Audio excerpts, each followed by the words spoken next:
North Atlantic wind carried the smell of rust and salt, a metallic bite that clung to everything it touched. Lieutenant Iris Cordelia Ashford stood at the starboard rail of the USS General Meade. Her Army uniform jacket buttoned tight against the cold, watching the gray swells rise and fall beneath an equally gray sky. The ship's engines thudded in a slow, deliberate rhythm. One heartbeat for every mile gained westward, carrying 60 German generals toward an enemy shore they had never imagined seeing as prisoners. May 1945. The war in Europe had ended 3 weeks ago, but the journey was far from over. Iris pressed her gloved hand against the telegram folded in her breast pocket. She had memorized every word weeks ago, but the paper itself had become something else now. A relic, a wound that wouldn't close. The words were efficient military, devoid of anything that might resemble comfort. We regret to inform you that Captain Nathaniel Thomas Ashford was killed in action on January 16, 1945, during operations in the Ardennes region of Belgium. He died serving his country with honor and distinction. Nathaniel, 31 years old, her only sibling, dead in the snow and chaos of the Battle of the Bulge while she had been safe at an intelligence desk in Washington translating intercepted German communications that arrived too late to save anyone. And now she stood on a ship full of the men who had given the orders that killed him. Below deck, confined to officers' quarters that had been repurposed as a floating prison, were 60 of the Wehrmacht's highest-ranking officers. Generals and colonels who had commanded divisions, orchestrated campaigns, directed the machinery of total war. Men who wore defeat-like, ill-fitting clothes, their gray uniforms stripped of insignia, their faces hollowed by months of captivity and the slow collapse of everything they had believed. Iris had been assigned to them as their translator. Fluent in German thanks to a childhood spent in her father's study surrounded by Goethe and Schiller and Heine, she was to be their voice in a country that did not speak their language. She was to listen to their conversations, report their attitudes, translate their questions and complaints and quiet moments of despair to the American officers who now controlled their fate. The assignment had come through 2 weeks ago. Captain Silas Whitmore of Army Intelligence had delivered it personally, standing in the cramped office she shared with 3 other translators at Fort Hamilton in Brooklyn. "You'll accompany the prisoner transport from dock to final destination," he had said, his voice carrying the flat efficiency of a man who had delivered 1,000 such orders. 60 German officers, High Command. We're bringing them stateside for debriefing. Extended interrogation. You'll translate, document, observe. She had looked at him, the telegram still fresh in her pocket, and felt something cold settle in her chest. "I lost my brother in January," she had said quietly. "Ardennes, is that going to be a problem?" Whitmore had studied her for a long moment. His eyes were gray sharp, the kind that missed very little. "Only if you let it be," he had finally said. "We need you professional, Lieutenant, not vengeful. Can you do that?" She had given him the only answer a soldier could give. "Yes, sir." But standing here now, salt wind stinging her eyes, watching the ocean churn beneath a sky that looked like gunmetal, Iris wondered if she had lied. Could she translate for the enemy without her voice shaking? Could she listen to them justify the war that had killed Nathaniel and maintain the cool professionalism expected of an intelligence officer? Could she stand in the same room with men who might have signed the orders drawn? The maps directed the artillery that ended her brother's life and not let hatred color every word that passed through her. She didn't know, but she would find out soon enough. The questions circled in her mind like gulls over a fishing boat, relentless and hungry. Would she be able to keep her composure when she heard them speak of the war as though it had been noble? Did they truly believe the propaganda they had been fed about America collapsing cities, burning democracy, eating itself alive? What would happen when they saw New York Harbor intact, gleaming utterly untouched by the devastation that had reduced Berlin to ash? Which of them would be the first to crack to let doubt seep through the armor of ideology? How would she react when they tried to explain themselves, to claim they were only following orders, only doing their duty? Did any of them have family waiting for them in the ruins of Germany, or had the war taken from them as it had taken from her? And years from now, when she was old and this ship was nothing but a memory, what would she remember most about these men who had been her enemies? The questions had no answers yet, but they would. Every mile westward brought her closer to understanding, or perhaps closer to a rage she wasn't sure she could control. The first time Iris descended into the prisoners' quarters, the smell hit her before anything else.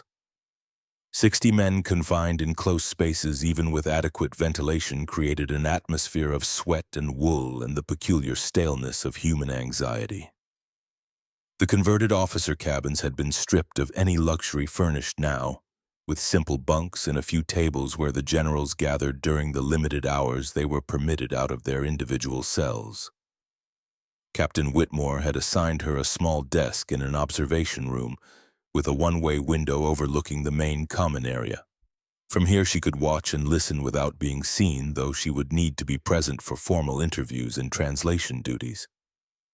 On her second day aboard, Whitmore brought her into the common room to begin her work. 60 pairs of eyes turned toward her as she entered. Some were curious, others were cold. A few looked simply exhausted men who had stopped caring who watched them, or what happened next. At the center table sat 3 men who clearly commanded respect among the others. Iris had reviewed their files until she could recite their service records from memory. General Matthias von Brenner, 52 years old, former commander of the 7th Panzer Division. Tall, lean, with gray hair, cut military short, and eyes that seemed to calculate even when resting. He had surrendered his 15,000 men near the Rhine in April without a fight, recognizing that further resistance was suicide. Married, 1 daughter, Elizabeth, whereabouts unknown since the bombing of Dresden. General Klaus Reinhardt, 50 years old, decorated staff officer who had served on the Eastern Front before being transferred west. Broader in build, with a face that looked carved from granite and hands that trembled slightly when he thought no one was watching. Wife and 2 sons last reported in Munich. No contact since February. Colonel Dietrich Vogel, 48 years old, a true believer who wore his loyalty to National Socialism like a badge. Shorter than the others, compact and intense, with eyes that burned with conviction even now. He had protested his surrender had to be physically restrained by his own men when the order came to lay down arms. Unmarried, no family that anyone knew of. His allegiance was to the cause, not to people. Von Brenner was speaking when Iris entered, his voice low but carrying easily in the confined space. He spoke in German, of course, not yet knowing that she understood every word. America ist im Chaos, he said, addressing Reinhardt and 2 other generals whose names Iris hadn't memorized yet. Die Städte brennen. Sie brauchen uns als Trophäen, als Symbole ihres Sieges. America is in chaos. The cities burn. They need us as trophies, as symbols of their victory. Reinhardt nodded slowly, but there was something uncertain in his expression. A flicker of doubt that von Brenner seemed not to notice. Und wenn nicht, Reinhardt asked quietly, was wenn sie uns die Wahrheit zeigen wollen? And if not, what if they want to show us the truth? Vogel, sitting to von Brenner's left, made a sound of disgust. Es gibt keine Wahrheit außer der, die wir bereits kennen, he said sharply. Die Dekadenz der Demokratie, die Schwäche der Alliierten, sie können uns nicht brechen, sie werden es versuchen und scheitern. There is no truth except what we already know, the decadence of democracy, the weakness of the Allies. They cannot break us, they will try and fail. Iris felt Whitmore's eyes on her, waiting for the translation. She cleared her throat and 60 heads turned again. Her voice came out cooler than she felt. General von Brenner believes we're bringing them to America as trophies, that our cities are in chaos. General Reinhardt expressed doubt. Colonel Vogel insists their ideology cannot be broken. Whitmore nodded his face, revealing nothing. He had heard worse. Tell them, he said to Iris, that they will have an opportunity to observe American conditions firsthand. No propaganda, just evidence. What they choose to believe afterward is their own business. Iris translated, keeping her tone neutral, professional. She watched their faces as comprehension settled in. Von Brenner's expression remained carefully blank. Reinhardt's doubt deepened. Vogel's jaw tightened with defiance. When the translation was complete, von Brenner spoke again this time, directing his words at Iris in accented but clear English. "You speak our language very well, Lieutenant. Where did you learn?" She met his eyes and felt Nathaniel's ghost standing beside her. "My father was a professor of German literature," she said. "I grew up reading Goethe and Rilke, before the war made that complicated." Something shifted in von Brenner's face. Not quite shame, but an acknowledgement of loss, of things ruined. "Ja," he said quietly, "before the war." Over the following days, Iris settled into the strange rhythm of the voyage. She observed the generals during their common hours, noting their conversations, their hierarchies, the fault lines that ran through their group like cracks in old porcelain. She noticed that von Brenner kept something tucked inside his uniform pocket, something he touched occasionally when he thought no one was watching. A handkerchief, she eventually realized, with embroidered edges. White linen with the letter E stitched in blue thread. He would unfold it sometimes late at night when the others had returned to their cells, running his thumb over the stitching as though reading Braille. She noticed that Vogel held secret meetings with the younger, more fervent officers, gatherings that happened in corners and alcoves when supervision was minimal. Iris couldn't always hear what was said, but the intensity was unmistakable. Vogel was organizing something. Resistance, maybe, or at least the preservation of belief. She noticed that Reinhardt spent hours staring at the ocean through the small portholes, his lips moving in silent words. Once she positioned herself close enough to hear what he was saying. "Meine Frau," he whispered to the waves. "Meine Söhne, liebt ihr noch? My wife, my sons, are you still alive?" These observations went into her daily reports to Whitmore, but they also went somewhere else, somewhere she hadn't expected. Into the part of her that had been carefully constructed to hate these men without complication, to see them as the enemy, pure and simple architects of the machine that had killed her brother. They were still that, but they were also becoming something else, three-dimensional, human in their grief and uncertainty. It made everything harder. On the 14th day at sea, just before dawn, the call came through the ship's intercom. "All prisoners topside. Repeat, all prisoners topside for processing." Iris was already awake. She had been for hours standing at her observation post, watching the sky begin to pale in the east. She knew what this meant. Land. She followed Whitmore and the armed guards as they herded the 60 generals up narrow stairways and through hatches. Boots scraping on steel, the sound of men emerging from darkness into light. The deck was crowded and cold. Salt mist hung in the air like a veil. The generals assembled in rough formation, their gray uniforms dark with moisture, their faces turned east towards something they couldn't yet see. The fog was thick, impenetrable. They stood in silence, waiting, and then slowly, as though the world itself was being revealed for the first time, the mist began to part. Iris watched their faces as New York Harbor unfurled before them. It was not ruins. It was radiance. The skyline rose like a monument to everything they had been told was impossible. Towers of glass and stone sharp against the rising sun, utterly untouched by war. Cranes moved like giants along the waterfront, lifting cargo as though nothing extraordinary had happened in the past 6 years. Ferries streamed wake ribbons across the water. Freight barges heavy with coal slipped beneath bridges that gleamed in the morning light. The city looked impossibly defiantly alive. Iris heard the sound before she understood what it was. A collective inhalation. 60 men drawing breath at the same moment, shock making the air thin. Von Brenner stood at the rail, his hands gripping the cold metal, knuckles white. His lips moved, forming words that barely escaped as sound. "Das ist unmöglich. This is impossible. Beside him, Reinhardt's legs seemed to give out. He sank to his knees on the deck, his mouth open, tears streaming down his weathered face. Gott im Himmel, he whispered. Sie haben uns belogen. Sie haben uns alle belogen. God in heaven, they lied to us. They lied to all of us. Even Vogel, the true believer, stood rigid with something that looked like horror. His world, built on propaganda and certainty, was cracking before his eyes. Iris stood apart from them, watching this moment of collective disillusionment, and felt something unexpected stir in her chest. Not satisfaction, not the triumph she thought she might feel seeing these men confronted with the evidence of their defeat. Pity. They had crossed an ocean believing they were traveling to a broken nation, a democracy consuming itself. They had clung to that belief like a life raft, the last piece of certainty in a world that had collapsed around them. And now, standing on the deck of an American ship in an American harbor, looking at an American city that had never known bombardment, never known hunger, never known the terror of sirens screaming overhead, they understood. They had lost more than the war, they had lost the truth. Whitmore stood beside Iris, his hands clasped behind his back, watching the generals with the clinical interest of a scientist observing an experiment.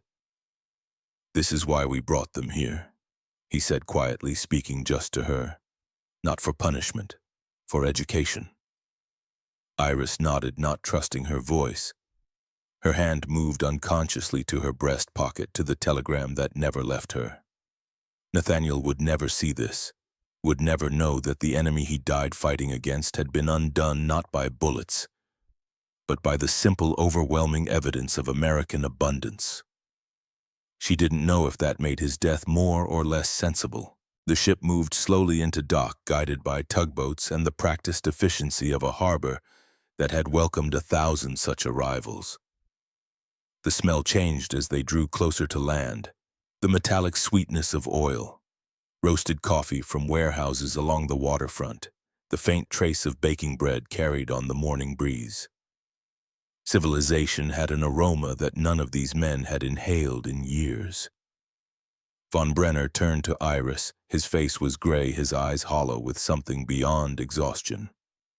"Lieutenant," he said in English, his voice barely above a whisper, "is this real, or is this what you want us to see?"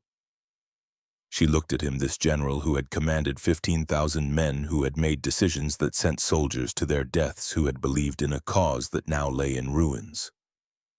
"It's real," she said. "All of it." He closed his eyes as though the truth physically hurt.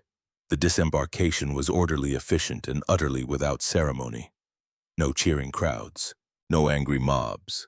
Just American soldiers and dock workers going about their business with the same professional indifference they might show to cargo being unloaded. Iris walked with the column of Generals Whitmore at her side as they descended the gangway onto solid ground for the first time in 2 weeks. The wooden planks of the dock vibrated faintly from the cranes moving freight nearby. The air was thick with the sounds of industry, shouting stevedores, diesel engines, the clang of metal on metal, and through it all the city rose in the background, shimmering through industrial haze. The generals were loaded into canvas-topped transport trucks, 10 men per vehicle with armed guards stationed at the rear. Iris climbed into the lead truck with Whitmore and 4 of the senior officers, including von Brenner and Reinhardt. As the convoy began to move through the streets of Lower Manhattan, Iris watched the Germans' faces. They stared through the open sides of the truck like children seeing so for the first time. Every window that glinted with light, every storefront filled with goods, every ordinary civilian going about an ordinary day seemed to strike them with fresh disbelief. Von Brenner's hands rested on his knees, but his fingers moved constantly, rubbing together as though trying to process something that defied processing. They passed a grocery store with fruit piled in the window, apples and oranges catching the sunlight. A woman in a yellow dress stood outside holding a small child's hand, both of them laughing about something Iris couldn't hear. All 4 generals turned to watch as the truck passed. It was the normalcy that seemed to destroy them. Not the grand monuments or the impressive architecture, but the small, undeniable evidence that life here continued untouched. That people ate well, dressed well, smiled without fear. Reinhardt spoke in German, his voice thick with something Iris couldn't quite name. Haben wir das gekämpft? He asked von Brenner. Haben wir das zu zerstören versucht? Did we fight this? Did we try to destroy this? Von Brenner didn't answer immediately. When he did, his voice carried a weight that made Iris's chest tighten. Ja, he said simply. Und wir haben nie verstanden, was wir bekämpften. Yes, and we never understood what we were fighting against. Iris translated for Whitmore, who nodded once and wrote something in his notebook. The convoy continued north through the city, then across bridges and through tunnels, following roads that seemed impossibly smooth compared to the bombed-out tracks that served as highways in Germany now. After an hour, they reached their destination, Fort Hunt, Virginia. A complex of low barracks nestled among oak trees surrounded by wire fencing, but looking more like a college campus than a prison. The trucks stopped. The engines cut. Guards began organizing the prisoners into processing lines. A colonel stepped forward, gray-haired and ramrod straight, his uniform crisp despite the humid afternoon. He looked over the assembled Germans with an expression that revealed nothing, then spoke in a voice designed to carry. Welcome to the United States, gentlemen. The translator beside him, an older man with thick glasses, began to render the words into German. But Iris stepped forward. I'll handle this, sir, she said quietly to the colonel. He nodded and stepped back. Iris turned to face the 60 men standing in formation before her. Their gray uniforms rumpled from travel, their faces marked by 2 weeks at sea and the shock of what they had seen this morning. She took a breath and felt Nathaniel beside her again. Not angry now, just watching, waiting to see what she would do. Willkommen in den Vereinigten Staaten, meine Herren, she said, her voice steady and clear. Welcome to the United States, gentlemen. The words hung in the humid Virginia air. Some of the generals shifted uncomfortably. Others stood frozen as though the phrase itself was incomprehensible. Von Brenner was watching her. Their eyes met, and for a moment Iris saw not an enemy, not a war criminal, not the architect of her brother's death. Just a man standing on foreign soil, welcomed when he had expected condemnation, and not knowing what that meant. The colonel gestured toward the barracks. Escort them to quarters, he said to the guards. Get them settled. First meal at 1800 hours. As the Germans were led away, Whitmore touched Iris's elbow, drawing her aside. How are you holding up? He asked. It was the first time he had asked anything personal since this assignment began. Iris looked toward the barracks where von Brenner and the others were disappearing through doorways, entering a new phase of captivity that looked nothing like the cages they had expected. I don't know yet, she said honestly. Ask me again when I've heard them try to justify everything. Whitmore nodded. Fair enough. But for what it's worth, Lieutenant, you're doing exactly what we need. Observing, translating, not judging. That's harder than it sounds. He was right. It was harder. Because with every hour, with every conversation she overheard, with every moment of shock and grief and confusion she witnessed in these men who had been her enemies, the clear lines she had drawn in her mind were beginning to blur. And Iris wasn't sure if that made her a better soldier or a worse one. The first meal at Fort Hunt was served in a dining hall that smelled of fresh coffee and baking bread. Long tables had been set with plain metal trays, but the food itself was almost obscene in its abundance. Roast beef, boiled potatoes, green beans, fresh milk, bread so recently baked that steam still rose when it was cut. Iris stood at the edge of the hall with Whitmore and 2 other officers watching as the 60 generals filed in and took their seats. Their expressions ranged from confusion to suspicion to something close to anguish. Vogel, the Nazi loyalist, stood at his place and refused to sit. Dies ist Demütigung, he said loudly in German, his voice carrying through the hall. Sie erniedrigen uns mit dieser Lüge. This is humiliation. You degrade us with this lie. Several of the younger officers looked at him uncertain. Vogel had influence. His defiance could spread. But von Brenner, seated at the center table, picked up his fork. Setz dich, Dietrich, he said quietly. Es ist kein Trick. Es ist einfach, was Sie haben. Sit down, Dietrich. It's not a trick. It's simply what they have. Vogel glared at him, but after a long moment he sat. Iris watched as the generals began to eat. Most did so mechanically, as though their bodies required fuel, but their minds couldn't process the contradiction of eating better as prisoners than they had as free men in the final months of the war. Von Brenner ate slowly, methodically. But halfway through the meal, Iris saw his hand stop. The fork trembled. A tear fell onto his tray, darkening the edge of the bread. After the meal, when the others had been escorted back to their quarters, Iris found von Brenner sitting alone in a small courtyard between buildings. He held a piece of paper in his hands, thin and worn as though it had been read many times. He didn't seem surprised when she approached. "A letter from my wife," he said in English, not looking up. "It arrived before I left France. The Red Cross delivered it." Iris knew she should leave him to his privacy, but something made her stay. "What does she say?" she asked quietly. Von Brenner's thumb traced the edge of the paper. "She says Elizabeth, my daughter, is down to 41 kilograms. She says they have had no flour for 6 weeks. She says she prays I am alive, but she does not know if prayer still works in a world like this." He folded the letter carefully, precisely, and returned it to his pocket. Then he withdrew the handkerchief, the one with the embroidered E that Iris had seen him touch so many times.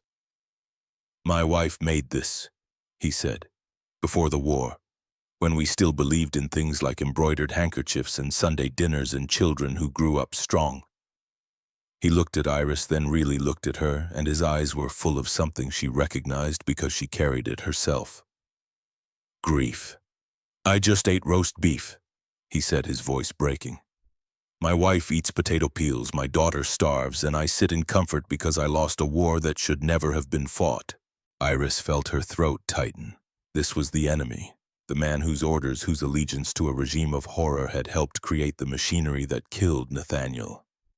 She should feel nothing for him but contempt. But standing there in the Virginia twilight, watching him hold his wife's handkerchief like a holy relic, she felt something else entirely. She felt the terrible, complicated weight of shared humanity. Lieutenant von Brenner said, not looking at her now, speaking to the handkerchief in his hands. "You lost your brother. I saw it in your eyes when you first came to the ship. I have lost men too, thousands of them. I sent them to die for lies."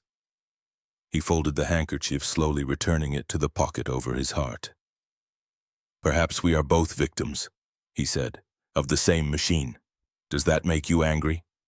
Iris thought about Nathaniel, about the telegram, about standing here translating for a German general who wept for his starving family, while her own family would never be whole again. "Yes," she said finally. "It makes me furious because it means there's no one simple thing to hate." Von Brenner nodded slowly as though she had confirmed something he already knew. "Ja," he said, "that is the curse of truth. It refuses to be simple." Night fell over Fort Hunt. The barracks lights came on. Somewhere in the distance, Iris heard American soldiers laughing about something, their voices carrying across the compound like echoes from a different world. She left von Brenner sitting in the courtyard and walked back to her quarters, the questions in her mind multiplying with every step. Could she translate for these men without letting compassion soften her understanding of what they had done? Could she maintain the professional distance required of an intelligence officer, when every conversation revealed new depths of human complexity?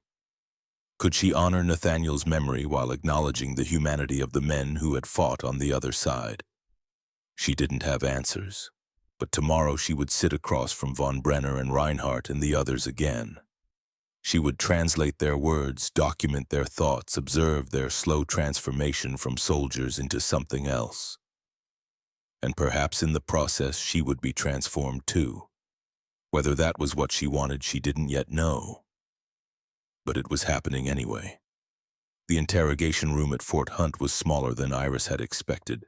A single table, 3 chairs, one window with bars that let in slanted afternoon light.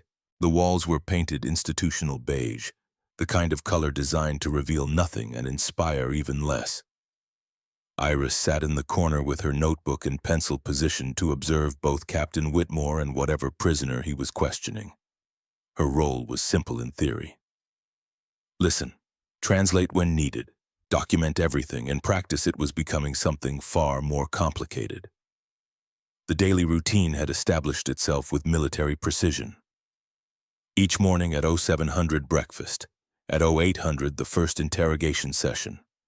They would continue throughout the day in 2-hour blocks, breaking only for meals and the mandatory exercise period when the generals were allowed to walk the compound's perimeter under guard. Whitmore had a method. He never raised his voice, never threatened, never even implied that cooperation would improve conditions because the conditions were already better than most of these men had experienced in years. Instead, he asked questions with genuine curiosity, as though he were a student learning from a professor rather than a victor interrogating the vanquished.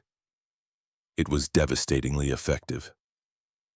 On the 9th day at Fort Hunt, von Brenner was brought in for his 3rd session. He entered with the same careful dignity he brought to everything, nodded to Whitmore, acknowledged Iris with a slight inclination of his head, and sat. Whitmore spread several maps across the table. Tactical maps of the Eastern Front showing supply lines and troop movements from 1943. General, Whitmore began, his tone conversational, I've been studying your logistics operations during the winter campaign. The way you managed to keep your division supplied across those distances in those conditions. It's remarkable. Von Brenner looked at the maps, something shifting in his expression. Pride, perhaps. Or maybe just muscle memory from a time when such skills had mattered. You study our methods, he asked in English. We study everything, Whitmore replied. The war is over, General. We're not enemies anymore. We're historians trying to understand what happened. Von Brenner's eyes narrowed slightly, searching for the trap in those words. Finding none, he leaned forward and began to explain, his finger tracing routes on the map, his voice taking on the cadence of a teacher. Iris translated the technical terms he occasionally lapsed into German to express. Durchbruch, Kesselschlacht, Schwerpunkt, words that had defined the way Europe burned. 20 minutes into the explanation, Whitmore interrupted gently. Your systems were genius, General, but I noticed something. Here and here and here. He pointed to 3 different positions on the map. You were wound too tight, like a clock with too much tension on the spring. One break anywhere and the whole mechanism fails. Von Brenner sat back slowly. Iris watched his face process what Whitmore had just done. Not criticized, analyzed, as an equal. You, von Brenner paused, searching for words. You respect my work. I respect competence, Whitmore said simply. I respect the complexity of what you attempted. The war is over, General. Now we need to understand, not defeat. Silence filled the small room. Iris could hear her own breathing, the scratch of her pencil on paper, the distant sound of men drilling in the yard outside. Von Brenner looked at Whitmore with something Iris had not yet seen in any of the prisoners. Not gratitude exactly, but recognition. The acknowledgement that he was being treated as a human being rather than a trophy. The Wehrmacht was built on precision, von Brenner said, finally, his voice quiet. But precision becomes brittle when reality refuses to cooperate. We calculated for every variable except the one that mattered most. Which was, Whitmore asked. That we were wrong. Iris wrote those words in her notebook, underlining them twice. Later she would include them in her report. But in the moment she felt something shift inside herself. This was not the arrogant general who had spoken on the ship about American chaos. This was a man confronting the collapse of everything he had built his life around, and she was watching it happen in real time. After the session ended and von Brenner was escorted back to his quarters, Whitmore turned to Iris. Your thoughts, Lieutenant? Iris set down her pencil. He's cracking, not breaking, cracking, like ice in spring. Good, Whitmore said. That's exactly what we need. Men who crack can be rebuilt. Men who break just shatter into pieces no one can use. Iris understood the logic, but she couldn't help feeling like she was watching something that should be private. A man's ideology dying in front of witnesses. That night, she wrote in her own private journal, the one that wouldn't be filed in any official report. I hate that I'm beginning to care whether von Brenner survives this transformation intact. He should be just another subject to document. Instead, I find myself hoping Whitmore's method works, that these men can be saved from themselves. Does that make me a bad sister? Would Nathaniel understand? The reports Iris filed each evening noted a different kind of resistance developing among the prisoners. Vogel, the true believer, had not cracked or even begun to crack. If anything, his certainty had calcified. She observed him during the common hours, watching as he gathered the younger officers, the ones who still wore their defeat, like a temporary setback rather than a final verdict. They would cluster in corners of the exercise yard, voices low but intense. Iris couldn't always hear what was said, but she knew organization when she saw it. One afternoon, she reported her observations to Whitmore. Vogel is conducting what amounts to a shadow command structure, she said. He's maintaining ideological discipline among approximately 15 of the younger prisoners. They're holding some kind of loyalty vote, testing who still believes. How many? Whitmore asked. Based on what I've overheard, roughly 23 out of 60. Just under 40%. Whitmore made a note. Let him. We don't change minds by suppression, Lieutenant. We change them by evidence. Let Vogel maintain his certainty for now. It makes the contrast sharper when reality finally breaks through. But Iris wondered if Whitmore was being naive. Some beliefs she knew ran deeper than evidence could reach. 3 days later, Whitmore brought a book to von Brenner's interrogation session. Not a military manual, not a technical document, a worn copy of Ralph Waldo Emerson's essays. He set it on the table between them. General, you mentioned your interest in philosophy before the war. I thought you might find this interesting. Von Brenner looked at the book as though it might explode. I cannot read English well enough for literature, he said. Whitmore glanced at Iris. Lieutenant Ashford reads beautifully. Perhaps she could help. And that was how Iris found herself 20 minutes later reading Emerson's Self-Reliance aloud in the small interrogation room, while a German general listened with an expression of growing wonder and horror. Whoso would be a man must be a nonconformist. She read, her voice steady and clear. He who would gather immortal palms must not be hindered by the name of goodness, but must explore if it be goodness. Nothing is at last sacred but the integrity of your own mind. Von Brenner held up his hand. Stop, please, again. Iris read the passage again, more slowly this time. She watched his face as the words landed, as their meaning sank through years of conditioning that had taught the opposite. That had demanded conformity as the highest virtue, that had made individuality a sin against the collective. When she finished, von Brenner sat in silence for a long moment. This is what you teach, he finally asked Whitmore. This refusal to conform, it's what we value, Whitmore replied. The right to think for yourself, to question authority, to explore whether what you've been told is goodness actually is goodness. Von Brenner's hands were shaking. Iris noted it in her report that evening, but she also noted something else. The way he had asked to hear the passage again, the way his eyes had closed as she read, as though the words were both painful and necessary. That night, von Brenner requested permission to keep the book. Whitmore granted it, and Iris realized she was witnessing something she hadn't expected.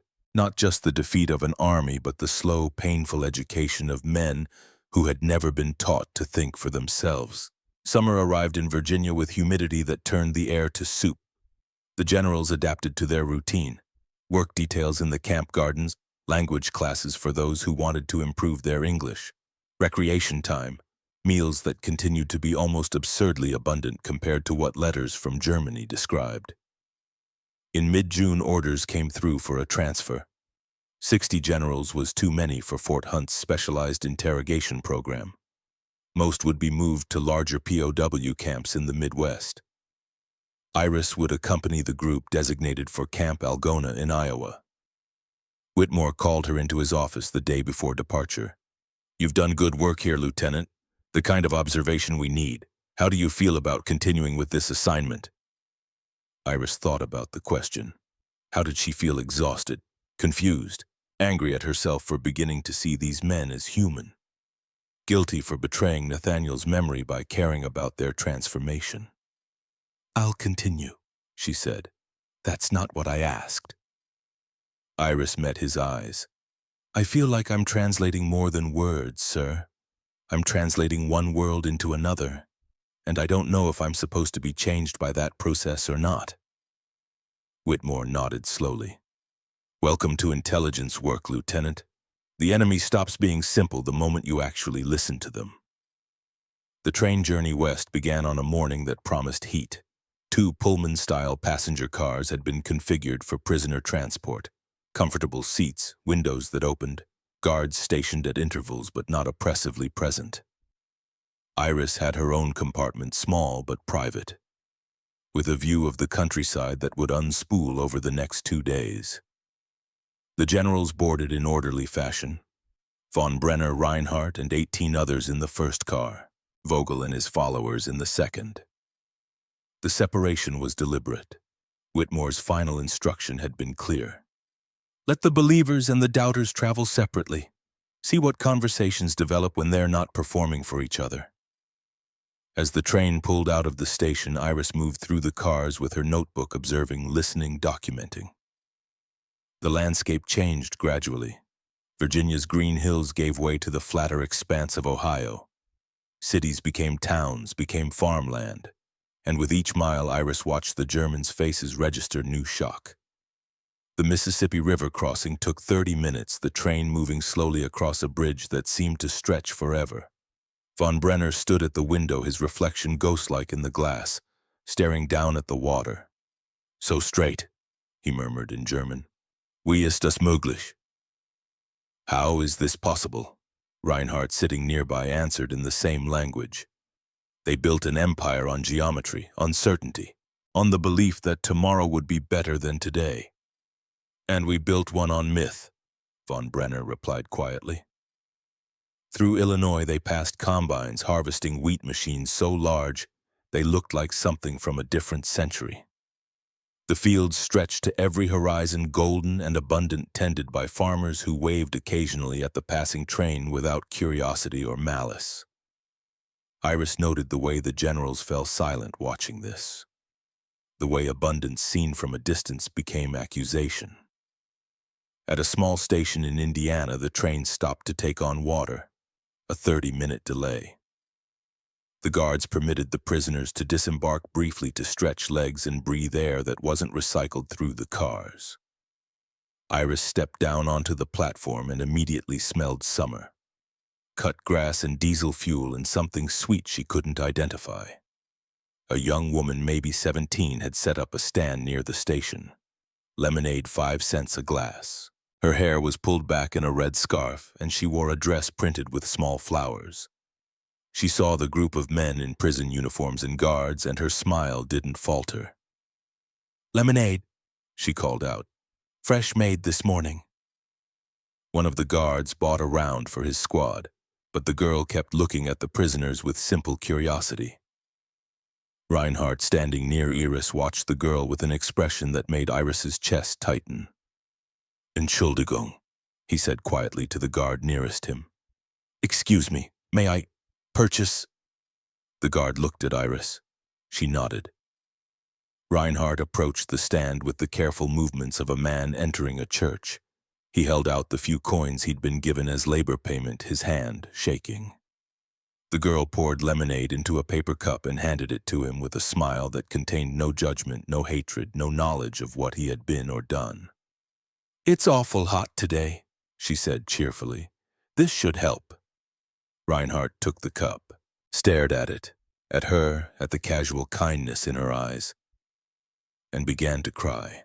Not quiet tears, deep wrenching sobs that bent him forward, one hand pressed against the lemonade stand for balance while the other held the cup like it contained something holy.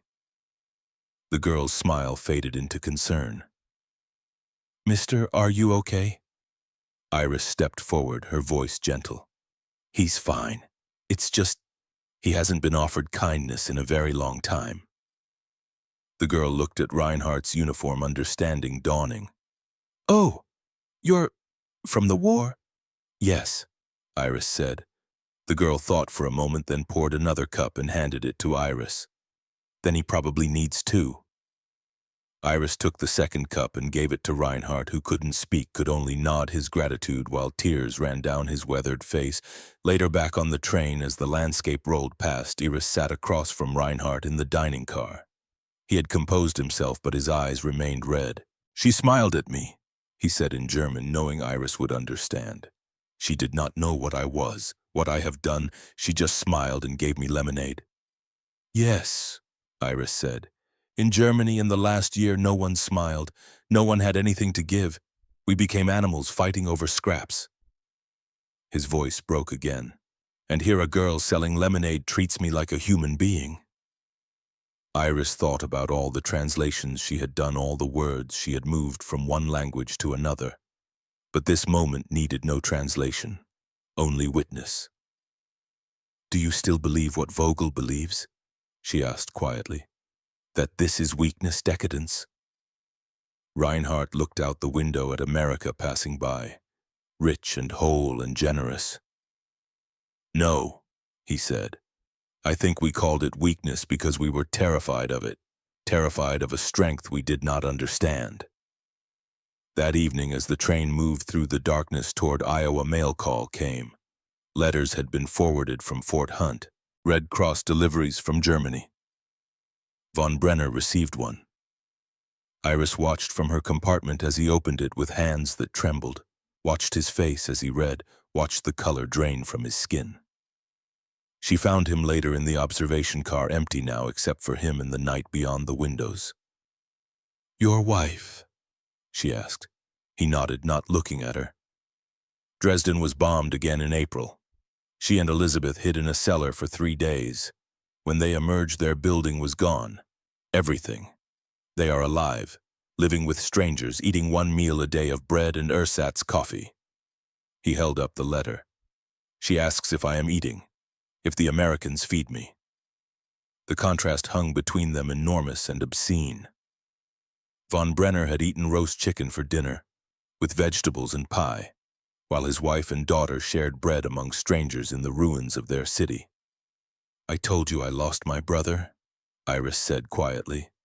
"In January, Battle of the Bulge." Von Brenner turned to look at her finally. "I know. I see it in how you look at us, as though we are personally responsible. Aren't you?" The question sat heavy in the air. The train rocked gently beneath them, carrying them both toward destinations neither had chosen. "Yes," Von Brenner said finally. "I am responsible. I followed orders I should have questioned. I believed lies I should have examined. I commanded men in service of evil I told myself was necessity." He folded the letter carefully. "Your brother died fighting against that. My wife and daughter starved because of it. We are all victims and all perpetrators. War makes no clean distinctions." Iris felt Nathaniel's ghost beside her again. But this time she thought she understood something new. Nathaniel hadn't died to make her hate. He had died hoping the world might learn better. "Lieutenant," Von Brenner said, "you and I are enemies, but we share something now. The knowledge that war destroys both sides, just differently." Iris nodded, not trusting her voice. Outside the train windows, America rolled past in darkness, whole and untouched and impossibly far from the ruins where Von Brenner's family struggled to survive. And Iris understood finally why Whitmore had wanted her on this assignment, not just to translate words, but to witness the moment when enemies stopped being simple. Camp Algona, Iowa was nothing like Fort Hunt. Larger, more industrial, built to house hundreds of prisoners who worked in the surrounding farms. but the section designated for the generals maintained the same strange gentleness: clean barracks, adequate food, work that was optional rather than forced. Summer became autumn. The generals settled into new routines. Some taught classes in German literature or mathematics to other prisoners. Others worked in the camp gardens growing vegetables they would never taste. Iris continued her work, translating, observing, documenting the slow transformation of men who had commanded armies into men who were learning to question everything they had been taught. And then December arrived, bringing cold and the approach of Christmas. The camp commandant, a colonel named Patterson, believed in the power of humanity. He organized a Christmas celebration for the prisoners. Turkey with all the traditional fixings, decorations, a small tree in the main hall, even gifts donated by local church groups who saw enemy soldiers as human beings in need of kindness. Vogel protested loudly, called it a trick, an attempt to weaken them with false compassion. But most of the generals participated, some because they were hungry for any taste of normalcy. Others because they had begun to believe that maybe kindness wasn't a trick after all. Iris was asked to help translate Christmas carols, to teach the Germans the English words while they taught her the German versions. On Christmas Eve, the main hall was packed. American guards, German generals, local civilians who had volunteered to help with the meal. The piano player, a sergeant from Nebraska, began the opening notes of Silent Night. Iris stood at the front of the hall, the lyrics in both languages written on cards before her. Stille Nacht, heilige Nacht. Von Brenner began, his voice uncertain at first, but growing stronger. Silent night, holy night. The American guards joined in their voices, blending with the German words into something that transcended language. Iris found herself singing both versions at once, switching between languages mid-phrase, and suddenly the tears came. Not from sadness, from the overwhelming strangeness of standing in Iowa in December 1945 singing Christmas carols with men who had been shooting at each other months ago. The song ended. Silence filled the hall, broken only by the sound of grown men trying not to cry. And then the door opened. General Thaddeus Blackwood entered, his uniform crisp despite the cold outside, his silver hair gleaming under the hall lights. He was older than most men in the room, a veteran of the previous war who had served under Patton in this one. The room snapped to attention, American guards saluting, German prisoners standing rigid, uncertain what protocol demanded. Blackwood walked slowly through the hall, his eyes taking in the decorated tree, the tables laden with food, the mixed group of former enemies sharing space. He stopped in front of von Brenner. The two men looked at each other, one who had won, one who had lost, both old enough to remember a time before this war and perhaps wise enough to imagine a time after it. Blackwood spoke clearly, his voice carrying through the silent hall. General von Brenner, we never met on the battlefield. I think it's time we met properly now. He extended his hand. Iris held her breath. This was the moment, the one that would define whether transformation was real or merely performance. Von Brenner looked at the offered hand. 5 seconds passed. 10. Then he reached out and clasped it. The handshake lasted longer than formality required. Two generals, enemies by duty, humans by choice, acknowledging each other across the ruins of ideology. When they released hands, Blackwood spoke again. The war is over, gentlemen. Now comes the harder work. Living with what we've done. Learning from it. Building something better. He nodded to von Brenner, then to the room at large, and took a seat at one of the tables. The hall erupted in motion. Conversations resumed, food was served, Christmas continued. But Iris saw Vogel standing in the corner, his face twisted with disgust and fury. The Nazi loyalist pushed through the crowd and stormed out into the December night. 2 hours later, he tried to escape, made it half a mile from camp before guards found him in a cornfield, frost on his stolen civilian clothes. Defiance still burning in his eyes. He was brought back, placed in isolation, not beaten, not tortured, just separated from the others. Iris was assigned to interview him for her report. She sat across from him in the small holding cell, her notebook ready. Why did you run? She asked in German. Vogel's eyes were hard, unyielding. Because I will not become what they want me to become. I will not betray everything I believe because they feed me well and smile at me. What do you believe? Iris asked. That strength matters, that nations must be pure, that individuals are nothing compared to the collective will. And where did that belief lead? Vogel leaned forward, his voice intense. To greatness, to power, to glory that would have lasted 1,000 years if we had not been betrayed. You weren't betrayed, Iris said quietly. You lost. There's a difference. We were lied to about America, Vogel insisted, but that changes nothing about what is right. Iris looked at this man who still clung to ideology like a drowning man to wreckage, who refused to let evidence change his mind, who would rather break than bend. Colonel Vogel, she said, everyone in this camp has seen the same evidence you have. They've seen American cities intact. They've been treated humanely despite what they did. They've watched guards who lost brothers treat them with respect, and most of them are beginning to question what they believed. Why aren't you? Vogel smiled, but there was no warmth in it. Because, Lieutenant, I understand what the others do not. This kindness is not strength. It is weakness, and weakness always fails in the end. You have won this war, but you will lose the next one because you do not have the will to do what is necessary. Iris closed her notebook. I hope you're wrong, she said, for everyone's sake. But as she left the cell, she wondered if Vogel represented something that could never be changed. Some beliefs ran so deep that no amount of evidence could dislodge them. The day after Christmas, Whitmore arrived from Washington for his quarterly inspection. Iris gave him her report in the commandant's office, detailing the progress of each prisoner, noting who was transforming and who remained resistant. Von Brenner is our best case study, she said. Complete ideological shift. He's been reading Emerson, asking questions about democratic theory, even teaching other prisoners about the importance of individual conscience. And Vogel? Whitmore asked. Unchanged.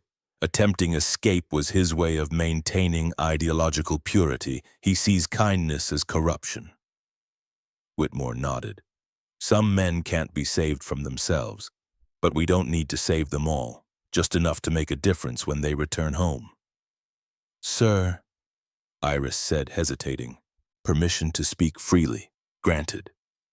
I came on this assignment hating these men. My brother died fighting them. I wanted to document their defeat, watch them suffer. She paused. But instead I've watched them become human, and I don't know if that makes me a better officer or a worse sister. Whitmore studied her for a long moment.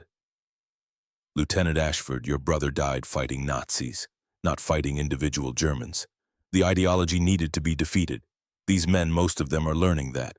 They're becoming witnesses to their own transformation, and you're the one translating that transformation for history. He stood and walked to the window overlooking the camp yard, where generals in prison uniforms were walking the perimeter in the winter sunlight. What you're doing here matters more than you know, he said, because when these men go home, they'll rebuild Germany. And what they rebuild will be shaped by what they learned here, by the kindness they didn't expect, by the strength that didn't require cruelty. Iris looked out the window too. She saw von Brenner and Reinhardt walking together deep in conversation, saw other generals sitting on benches reading books in English, trying to understand this country that had treated them better than their own had. They're ready for the next phase, Whitmore said. Repatriation begins in summer. 6 months from now, they'll return to Germany, to ruins and starvation and a country that needs to be rebuilt from ash. Will they remember what they learned here? Iris asked. Some will, some won't, but the ones who do might change everything. That night, Iris wrote in her journal, Today marks 7 months since Nathaniel died. 7 months since I thought the world made sense, divided cleanly into good and evil, us and them. Now I stand in Iowa translating Christmas carols with German generals and watching enemies become something else, something harder to define. I don't forgive them. I may never forgive them. but I'm beginning to understand them. And understanding, I think, is what Nathaniel would have wanted. Not hatred that lasts forever, but wisdom learned hard. Tomorrow I'll translate more interrogations, document more transformations, watch more men crack open and let new ideas in. And slowly I'm cracking too, letting in the possibility that the enemy was never as simple as I needed them to be. Maybe that's the real translation. Not words from one language to another, but humans from one understanding to another, even when it hurts. Especially when it hurts.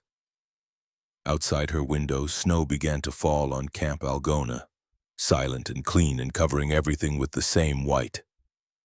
German prisoners and American guards, barracks and farmland. The whole complicated, impossible experiment in what happens when you treat enemies like humans. And Iris realized she was no longer sure who she had been when this journey started. But she knew with certainty that she would never be that person again. Spring came to Iowa with the smell of turned earth and the sound of tractors moving across fields that stretched to every horizon. The snow melted, revealing ground that had been frozen since November. And with the thaw came news that made the camp fall silent. Repatriation would begin in July. The generals who had spent 14 months in American captivity would return to Germany, to ruins, to starvation, to a country that would need to be rebuilt from ash and memory. Iris received the official notice in April. Her assignment would conclude when the last prisoner boarded the ship at Norfolk.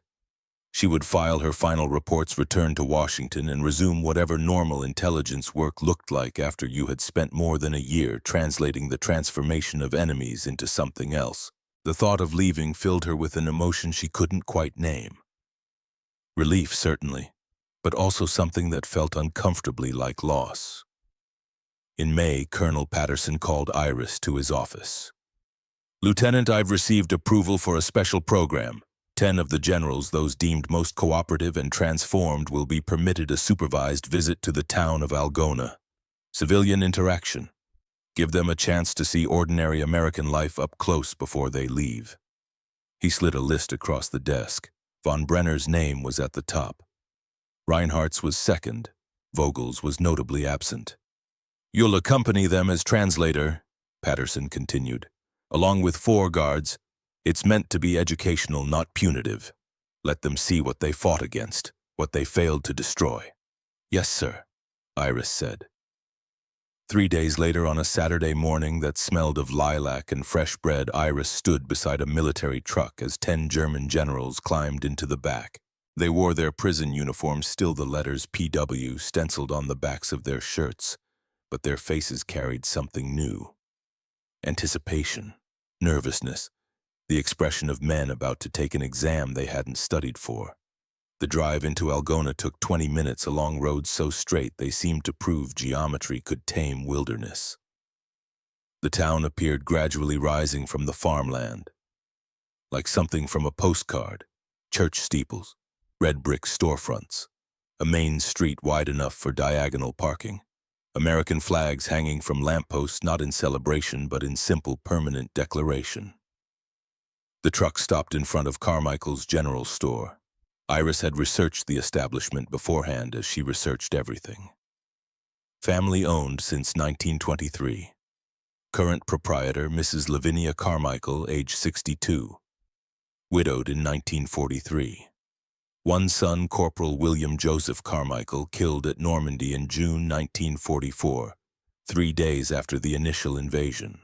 The generals climbed out of the truck, their movements careful, as though the ordinary sidewalk might give way beneath their feet.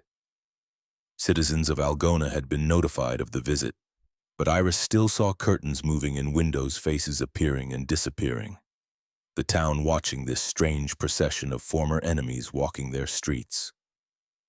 Mrs. Carmichael stood outside her store, sweeping the already clean sidewalk. She was smaller than Iris had expected, barely 5 feet tall, with white hair pulled back in a bun and hands marked by decades of work. She wore a simple dress, blue with white flowers, and an apron that said Carmichael's in faded red letters. She saw the group approaching and stopped sweeping. Von Brenner was at the front of the column with Iris at his side. He saw the woman saw something in her expression that made him slow, then stop entirely 3 feet from where she stood. Their eyes met. Time seemed to stretch. Mrs. Carmichael's gaze moved over his prison uniform, taking in the PW letters, understanding exactly what they meant. Her face remained carefully neutral, but Iris saw her grip tighten on the broom handle. Von Brenner nodded with the formal courtesy of a man entering a church. "Ma'am," he said in accented English. Mrs. Carmichael didn't respond immediately. She looked at him, at the 9 other Germans standing behind him, at the American guards, at Iris in her army uniform. Then she spoke, her voice carrying the flat, practical tone of the Midwest. "You boys German?" "Yes, ma'am," Von Brenner replied. "Prisoners?" "Yes, ma'am." She was quiet for a moment, and in that silence, Iris felt the weight of a son who would never come home pressing down on this small woman with her broom and her store and her grief that would last forever. "Well," Mrs. Carmichael finally said, "I suppose you didn't ask to be born German any more than my William asked to die fighting you." Von Brenner's composure cracked slightly. "Ma'am, I cannot express. My wife has also lost. The war took from all sides." Mrs. Carmichael studied him with eyes that had seen too much to be fooled by pretty words. "Your wife lose a son?" "No, ma'am, not a child, but she has lost her home, her city, her belief that the world makes sense." The old woman nodded slowly. "Then I reckon we both know about grief." She set the broom against the wall and wiped her hands on her apron. "You want to come in? I got coffee on. Seems foolish to stand out here when there's chairs inside." The invitation hung in the air like something fragile.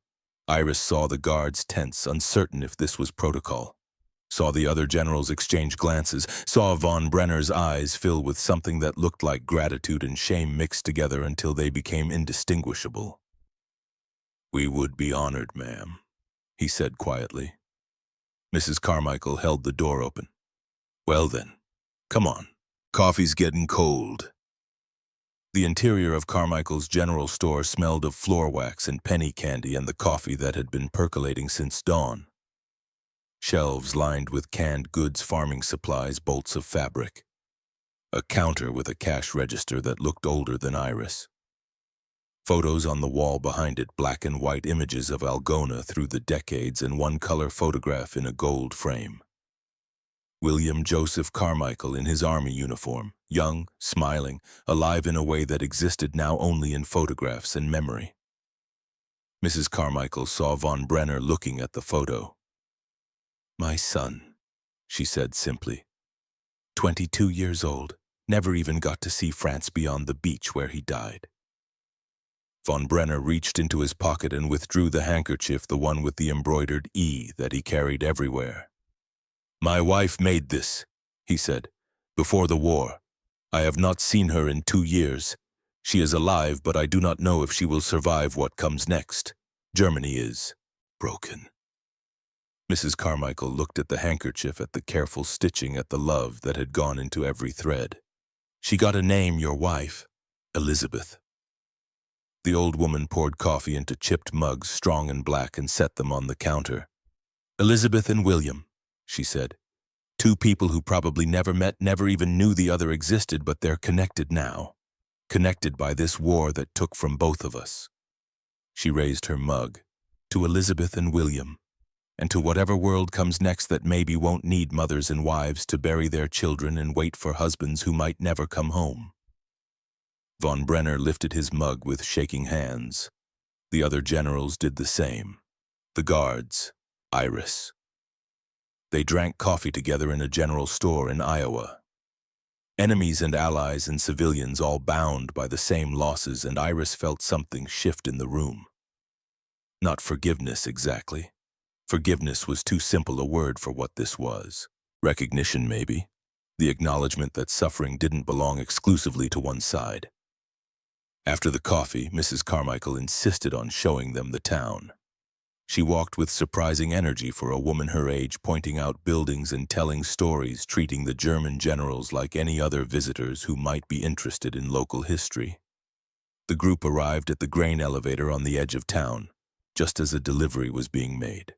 The structure rose 30 meters into the bright spring sky, all steel and concrete, purely functional and somehow beautiful because of it. Inside, conveyor belts clattered and hummed, carrying tons of golden corn upward through the building's mechanical heart. The sound was industrial thunder, the smell was dust and grain in abundance. The town engineer, a man named Harold Peterson with hands like leather and a face burned brown by decades of sun, explained the operation with obvious pride. "Feeds cattle, feeds people, feeds exports," he said, his voice raised to carry over the machinery. "This elevator can process 2,000 bushels a day. We grow so much here we're feeding half of Europe." Von Brenner stood looking up at the rivers of grain flowing toward the sky, mechanical and relentless and impossibly rich. Iris watched his face as understanding dawned. "We built cathedrals for power," he said in German, speaking to Reinhardt but loud enough for Iris to hear. "They build them for food." Reinhardt nodded. "We worshipped strength. They worship sustenance. And now we starve while they have so much grain they can export it." Peterson, not understanding the German but reading their expressions, offered his own philosophy. "See the way I figure it," he said. "Power that don't feed people ain't worth spit. You can conquer the whole world, but if your people are hungry, you haven't really built anything. Just made a big loud noise that dies out quick."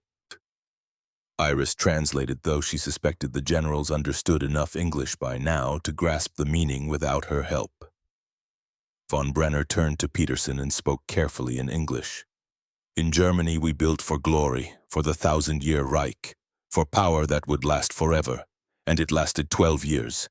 This," he gestured to the grain elevator, to the endless fields beyond. "This will last because it serves life, not ideology." Peterson scratched his head, uncomfortable with philosophy, but recognizing truth when he heard it. "Well, I don't know about all that. I just know corn grows whether you're a Nazi or a Democrat or anything else. Land don't care about your politics, just whether you treat it right." The simple wisdom of it seemed to strike Von Brenner harder than any interrogation ever had. The return trip to camp was quiet. The generals sat in the back of the truck watching Iowa pass by, processing what they had seen. A widow who offered coffee to her son's enemies. An engineer who measured success in bushels rather than territory. A town that had lost sons to war and still chose kindness over revenge. That evening, Iris found Von Brenner in the camp library, a small room lined with donated books where prisoners could read during recreation hours. He was writing a letter, his handwriting careful and precise. "And for your wife?" Iris asked. He nodded without looking up. "I want to tell her what I have learned, what America has taught me, but the words feel inadequate." "What would you tell her if words were adequate?" Von Brenner set down his pen. "That I came to this country expecting to measure their weapons and industrial capacity, to document their military strength so that someday, somehow, we might understand how we were defeated." He paused. "Instead, I have measured their conscience and found it stronger than any army." He picked up the pen again, then set it down, unable to continue. "Lieutenant Ashford, in 2 months I will board a ship and return to a country I will not recognize. I will see my wife and daughter starving among ruins. I will watch men like Vogel try to resurrect the old ideology because they cannot admit we were wrong. And I will try to build something new from the ashes of everything I once believed." "What will you build?" Iris asked. "A Germany that serves its people rather than demands they serve it. A military, if there must be one, that answers to civilians rather than rules them. A nation that learns from its defeat rather than pretends it was betrayed." He looked at Iris directly. "You have been my translator for 14 months. You have heard every conversation, documented every transformation. You know what we were and what we are becoming. Do you believe we can succeed?" Iris thought about Nathaniel, about the telegram she still carried, about watching these men crack open and let new light in even when it hurt, even when it destroyed everything they thought they knew. "I believe some of you can," she said finally. "Not all. Vogel will never change. Others will go home and pretend this never happened. But you, General von Brenner, and men like you have the chance to make this suffering mean something." Von Brenner nodded slowly. "Then I will try. For Elizabeth, for my daughter who will grow up in whatever Germany we build, for all the Williams and Nathaniels who died because we failed to see what we were fighting for." He returned to his letter, and Iris left him there writing words that would travel across an ocean to a woman in ruins, carrying news that her husband had been defeated into wisdom. July arrived with heat that turned the air to brass. The orders came through. 60 generals would depart Camp Algona on July 15th. They would travel by train to Norfolk, Virginia. From there, they would board transport ships to Bremerhaven. The final week was a strange kind of limbo. The prisoners packed what few possessions they had accumulated, books mostly, letters, small handmade items they had crafted in woodworking sessions. On the last Sunday, a service was held in the camp chapel. American guards and German prisoners sitting together singing hymns in 2 languages that had learned to harmonize. Iris attended, standing at the back, watching this final gathering of men who had been enemies and become something more complicated. Not friends exactly, but fellow travelers through transformation. After the service, von Brenner approached her. "Lieutenant, I have a request. When we reach Norfolk before we board the ships, I would like to give you something. Will you accept?" "What is it?" "A burden," he said, "but a necessary one." She agreed without knowing what she was agreeing to. The train journey east reversed the journey west. They had taken 14 months before. The same landscapes passing in opposite directions, but everything different now. The men boarding these trains were not the same men who had arrived. They had been taken apart and reassembled piece by careful piece until their shape remained the same, but their substance had changed entirely. Iris moved through the cars, making her final observations, filing reports that would follow her back to Washington. Noting who had transformed and who had resisted. Documenting the success and failures of this strange experiment in re-education through kindness. She found Reinhardt staring out the window as the Mississippi River came into view again. "I thought of suicide when we first crossed this river," he said in German, not caring if she translated or not. "I could not imagine surviving the shame of defeat, but now I cross it again, and I think perhaps survival is the harder courage. Perhaps living with what we have learned is the real test." "What have you learned?" Iris asked. "That the enemy is never who you think it is. That strength takes many forms. That a girl selling lemonade in Indiana can teach more about power than any general." He smiled sadly. "That I was very stupid for a very long time." 3 days later, they arrived at Norfolk. The port was exactly as Iris remembered it from 14 months ago. Cranes moving against the sky, ships being loaded and unloaded, the smell of ocean and oil, and the busy efficiency of a nation that had won its war and returned to the business of being itself. The generals assembled on the dock in formation one last time, 60 men in prison uniforms, thinner than when they had arrived, older in ways that had nothing to do with time. A young lieutenant distributed their discharge packets, $20 in cash, a certificate of honorable conduct during imprisonment, a Red Cross ration package for the journey home. Von Brenner stood at the head of the formation, accepting his packet with the same dignity he had brought to everything. When the distribution was complete, he asked permission to speak to Lieutenant Ashford privately. They walked to the edge of the dock, away from the others, the water lapping below them with a sound like breathing. "I told you I had a burden to give you," Von Brenner said. He reached into his pocket and withdrew an envelope thick with multiple pages. "This is a letter. For Elizabeth, in case I do not survive the journey home. The conditions in Germany are uncertain. Disease, starvation, violence. I may not reach Dresden alive." Iris took the envelope, feeling its weight. If I die, the Red Cross will eventually notify her, but they will not be able to tell her what I have learned, what America taught me, what I hope she will teach our daughter. He looked at Iris with eyes that held 14 months of transformation. "You were there, Lieutenant, from the first day on the ship when we saw New York Harbor and could not believe our eyes." To the last day in Iowa when Mrs. Carmichael gave us coffee and treated us as humans rather than monsters. You witnessed everything. I'll make sure she gets it, Iris said. Thank you. Von Brenner paused, searching for words in English that could carry what he needed to say. You lost your brother to this war. I helped create the machine that killed him. There is no apology adequate to that. But I want you to know, Nathaniel did not die for nothing. Because of his sacrifice, because America won, I was brought here. I was shown a better way, and I will spend whatever time I have left trying to build a Germany worthy of the lessons his death taught me. Iris felt tears coming and didn't try to stop them. General von Brenner, when you get home, when you see the ruins and the starvation and all the work that needs to be done, remember this. Remember that strength doesn't require cruelty, that victory can be generous, that the loudest power doesn't need to shout. Von Brenner nodded. Then formally he saluted. Iris returned the salute. They shook hands, German general and American lieutenant, enemy and translator, and something that had no easy name. Other farewells followed. Reinhardt gave Iris the wooden carving he had made in camp, a small oak tree no bigger than her palm, every leaf carved with patient precision. I made this to remember, he said, that even in prison things can grow. Even Vogel, being escorted separately because of his escape attempt and continued resistance, paused as he passed Iris.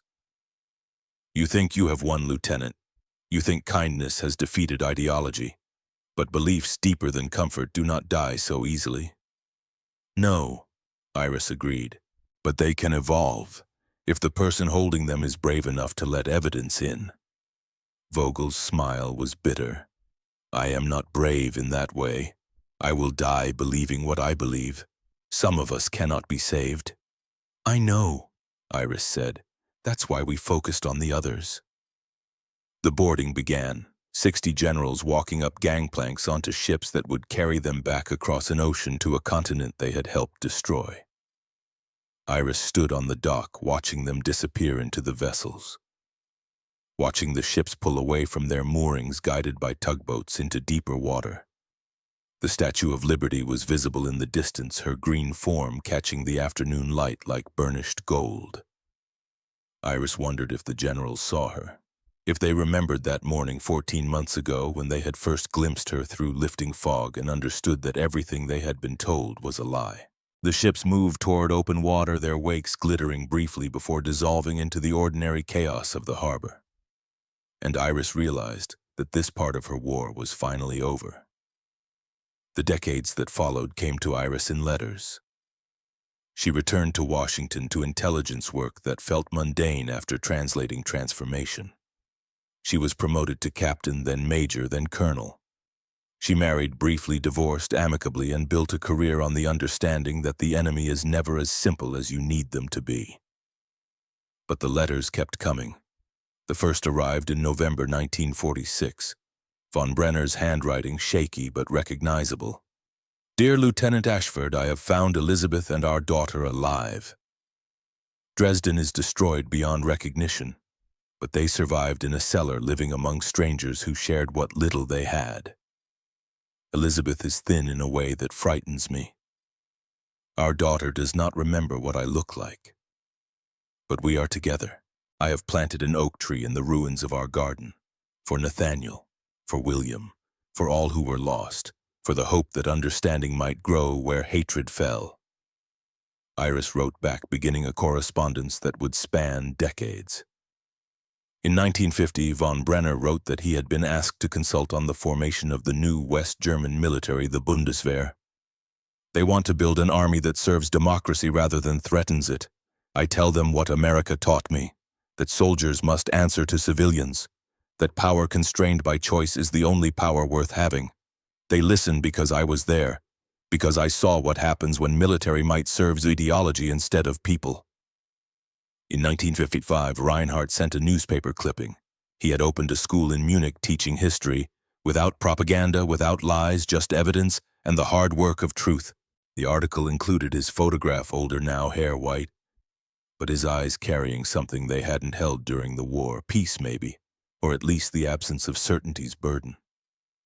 In 1960, an unexpected letter arrived from Mrs. Carmichael. "Dear Lieutenant, that German general from the coffee visit came back to Algona, brought his whole family, his wife Elizabeth and daughter, and even a grandbaby. We stood at my Williams Memorial and he planted an oak tree there. Said something about growth and forgiveness. I thought you should know. Seems important somehow." The letters created a map of transformation that extended far beyond that initial 14 months. They documented the slow, patient work of men who had been defeated into wisdom, trying to build something better from the ruins of everything they had believed. Not all the letters brought good news. In 1963, word came that Vogel had died in East Germany, still clinging to his ideology, still insisting that the Reich had been betrayed rather than wrong. Some men, Iris understood, choose to break rather than transform. But most of the letters carried hope. Stories of former generals who became teachers, advisors, advocates for democratic reform. Men who used their military experience to argue for restraint rather than aggression. Who taught their children and grandchildren that strength comes in many forms and the loudest version is often the weakest. In 1985, 40 years after that morning when 60 German generals first saw New York Harbor and felt their world crack open, Iris received an invitation. Camp Algona had been converted into a museum. A reunion was being organized. Former prisoners of war and former guards, civilians who had helped, and translators who had witnessed it all. Iris was 68 years old now, retired from the army with a chest full of commendations and a lifetime of service. Her hair had gone white. Her hands showed the tremor of age. But when she read the invitation, she felt 28 again, standing on the deck of a ship watching enemies become students. She flew to Iowa in September. The museum was exactly where the camp had been, though the barracks had been replaced by exhibition halls and carefully preserved artifacts. Photographs lined the walls, uniforms behind glass, letters and documents, and the physical evidence of an experiment in what happens when you treat enemies as humans capable of change. Iris walked through the exhibits, slowly seeing her own history reflected back at her. There was the transcript of von Brenner's first interrogation, her handwriting in the margins translating key phrases. There was a photograph of the Christmas celebration, generals and guards singing together. There was even Reinhardt's wooden carving of an oak tree donated to the museum, along with a note explaining its significance. "Lieutenant Ashford." She turned. General Matthias von Brenner stood 10 feet away, 92 years old now, leaning on a cane but still carrying himself with the bearing of a man who had commanded divisions. His face was deeply lined, his hair completely white. But his eyes were the same eyes that had looked at her that first day on the ship and asked if New York was real. Beside him stood a woman with silver hair and intelligent eyes. Elizabeth, and a younger woman, maybe 50, who had to be their daughter. And 2 children, teenagers, looking around the museum with the polite boredom of young people dragged to family history events. Von Brenner crossed the space between them slowly, and when he reached Iris, he took her hand in both of his. "You came," he said in English that was now flawless, decades of practice smoothing away the accent that had marked him as foreign. "Of course I came," Iris replied. "I translated your transformation. I had to see what became of it." Elizabeth stepped forward, and Iris realized this woman had lived through Dresden's bombing, through starvation, through the long years of separation and uncertainty. She was smaller than Iris had imagined, but her handshake was firm. "Thank you," Elizabeth said simply, "for the letter, for making sure I knew he had not just survived but changed. It gave me hope when hope was hard to find." The daughter, who introduced herself as Greta, added, "My father taught me everything you taught him, about democracy, about the importance of questioning authority, about strength that doesn't require cruelty. I teach now too, carrying it forward."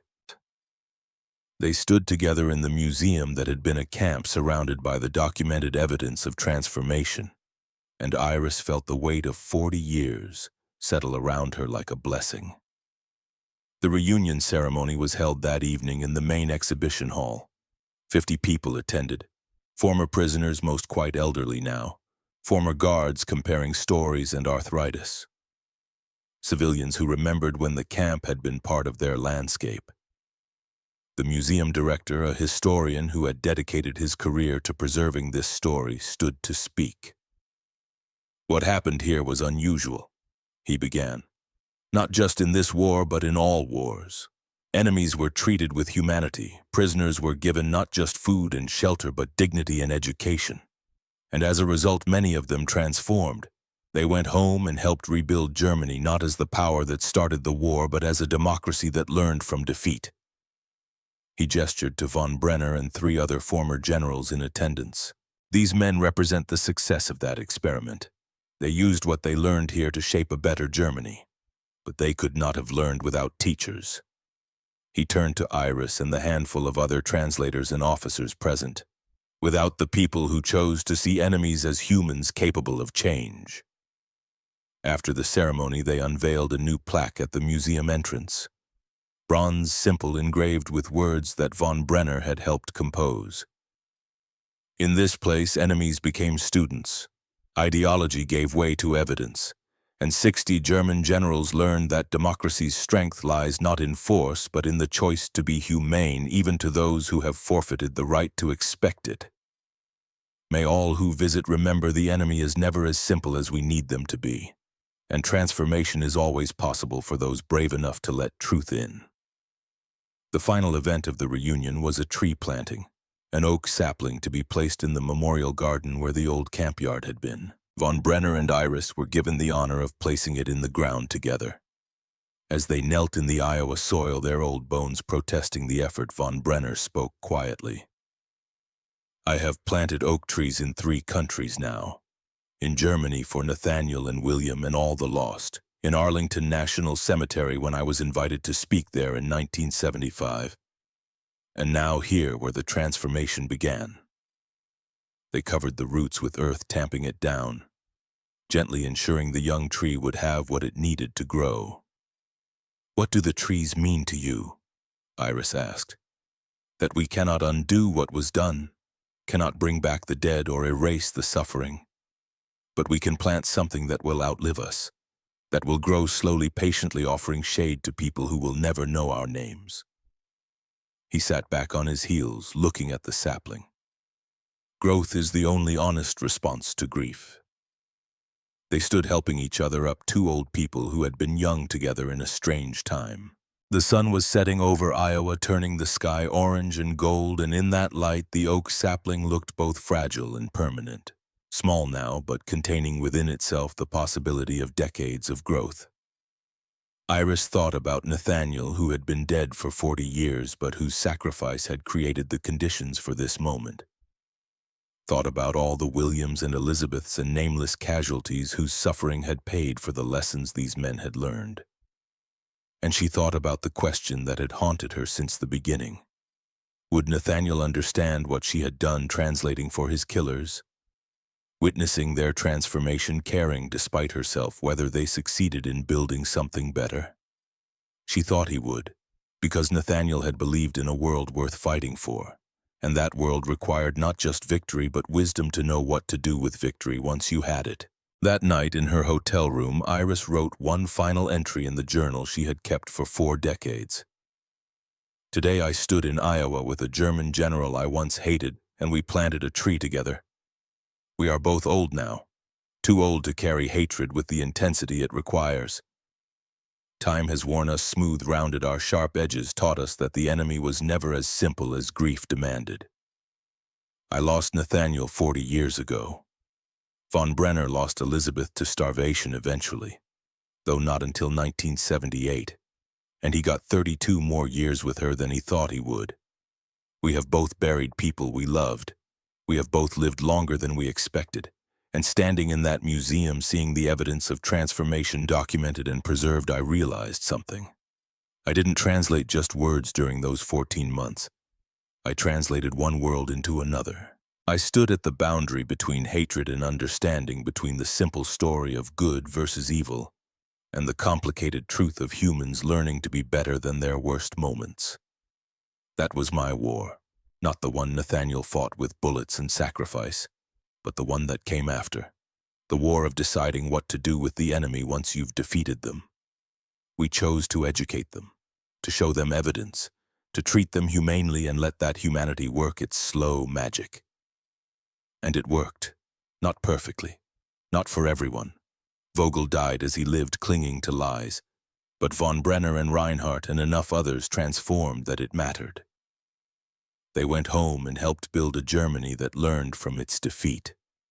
That tree we planted today will outlive both of us.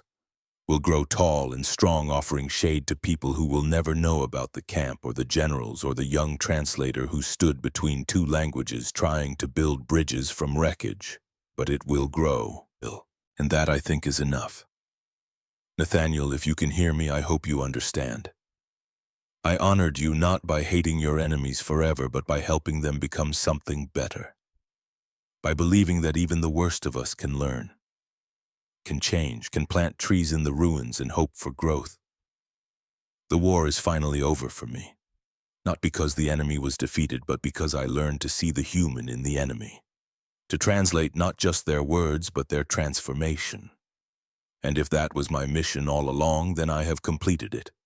The oak will grow, the students will teach, the lessons will carry forward, and perhaps in some small way all the suffering will have meant something after all. Iris Cordelia Ashford died in 1998 at the age of 81. Her obituary in the Washington Post noted her distinguished career in Army intelligence, her role in prisoner of war programs, and her lifelong advocacy for humane treatment of captured enemy combatants. But it was the private memorial service that revealed the full scope of what she had done. Representatives from the German government attended, former students of Reinhardt's school. Greta von Brenner, now herself a grandmother who had flown from Munich to speak. Lieutenant Ashford, Greta said to the assembled mourners, translated more than language. She translated my father from a general who fought for evil into a man who spent 40 years trying to build good. She stood at the boundary between hatred and hope, and she chose hope, not because it was easy, but because it was necessary. Among Iris's papers, her family found thousands of letters, correspondence spanning 5 decades with former prisoners, their families, their students, their students' students. A web of connection that proved transformation was not a moment but a process that extended across generations. And they found her journals. 40 years of entries documenting the questions that never fully went away. The guilt and the hope and the terrible, complicated work of seeing enemies as humans. The final entry, written 2 weeks before her death, read simply, "The oak tree at Camp Algona is 40 feet tall now. Greta sent me a photograph, tall and strong and offering shade just as Matthias said it would. We did good work all those years ago. Work that mattered. I can rest now." The oak tree still stands in the memorial garden at the Camp Algona Museum. Visitors come from around the world to see the exhibits, to learn about the unusual experiment in treating enemies as humans capable of transformation. School groups tour the facilities, reading translated conversations between German generals and American officers. Reading letters that span decades, seeing photographs of Christmas celebrations where former enemies sang together. And they see the plaque, bronze and weathered now, but still legible. The words von Brenner and Iris composed together, offering wisdom earned through suffering. The enemy is never as simple as we need them to be, and transformation is always possible for those brave enough to let truth in. The oak provides shade for people who don't know the names of those who planted it, don't know about the young translator who lost her brother and chose understanding over hatred, don't know about the German general who learned that strength comes in many forms, and the loudest is often the weakest. But the tree grows regardless, tall and patient and permanent, a living reminder that even from the ashes of the worst humanity can do something good, can grow. If we are brave enough to plant it, if we are patient enough to nurture it, if we are wise enough to remember that the enemy once defeated can become the teacher who shows us what we're capable of becoming. The war ended in 1945, but the lessons are still growing. Reaching toward light, offering shade, teaching anyone willing to sit beneath their branches that transformation is never simple, never easy, but always, always possible.